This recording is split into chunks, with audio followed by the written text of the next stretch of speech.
Alors, en fait, c'est une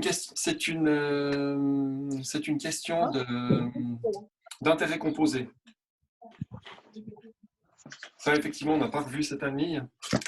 Donc, les problèmes d'intérêt composé, c'est le suivant. C'est qu'on investit une certaine somme d'argent avec un certain taux d'intérêt. Et puis, on veut regarder quel est le capital qu'on a sur le compte après un certain nombre d'années. Ça, c'est le problème de base. Après, ce problème-là, on peut le retourner dans tous les sens.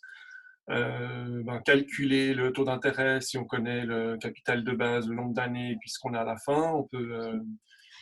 On peut calculer le nombre d'années qu'il faut pour qu'un capital, un certain taux arrive à tel capital.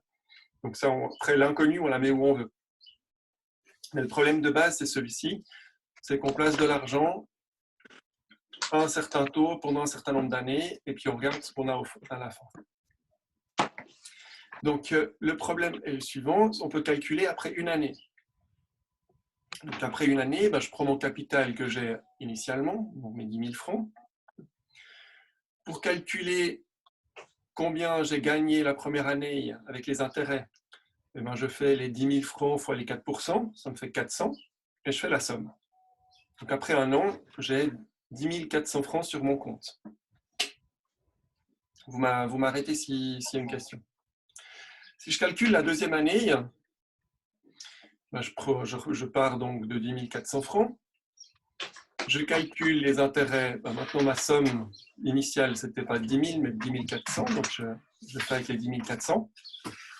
Je multiplie par 4%, ça me fait 4 016. J'additionne, ça fait 10 816 francs. Donc, qu'est-ce que je remarque?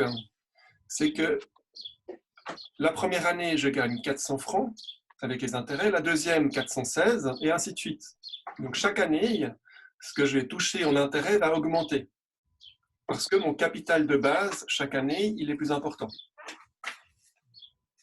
Là, j'ai calculé mes intérêts sur 10 400, alors que là, j'avais calculé sur 10 000. La troisième année, je vais calculer les intérêts sur 10 816, etc. Donc ce que je vais ajouter chaque année va augmenter. Donc après 3 ans, je fais le calcul, j'obtiens 432 francs 64 en plus. Et ainsi de suite. Donc maintenant, si je regarde un petit peu ce qui se passe, et puis de manière un peu plus mathématique, si la somme de base c'est 0, pour calculer la somme, le capital au début de la première année, ça sera C1. Je vais l'appeler C1. Comment je le calcule? Je fais C0 fois l'intérêt. Donc ça, c'est le calcul qu'on a fait ici. Où C0, c'est les 10 000. Et C1, c'est les 10 400. Ce que je vois, c'est que dans ce calcul-là, je peux mettre C0 en évidence. Puis du coup, mon C1, c'est C0 qui multiplie 1 plus I. Si maintenant, je fais la même chose pour la deuxième année. Dans le C2, je fais C1 plus C1 plus fois I. Je mets C1 en évidence. Ça fera C1 qui multiplie 1 plus I. Mais le C1 que j'ai calculé ici, c'est C0 fois 1 plus I. Donc au total, c'est C0 qui multiplie 1 plus I au carré. Si je fais pour la troisième année, même calcul, je vais obtenir C0 qui multiplie 1 plus I au cube. Donc maintenant, vous voyez venir comment ça va marcher. Si je veux me calculer pour la énième année, ça sera C0 qui multiplie 1 plus I puissance n. Donc la formule des intérêts composés, c'est celle-ci. Le capital qu'on obtient après n années, c'est le capital de départ qui multiplie 1 plus l'intérêt à la puissance n.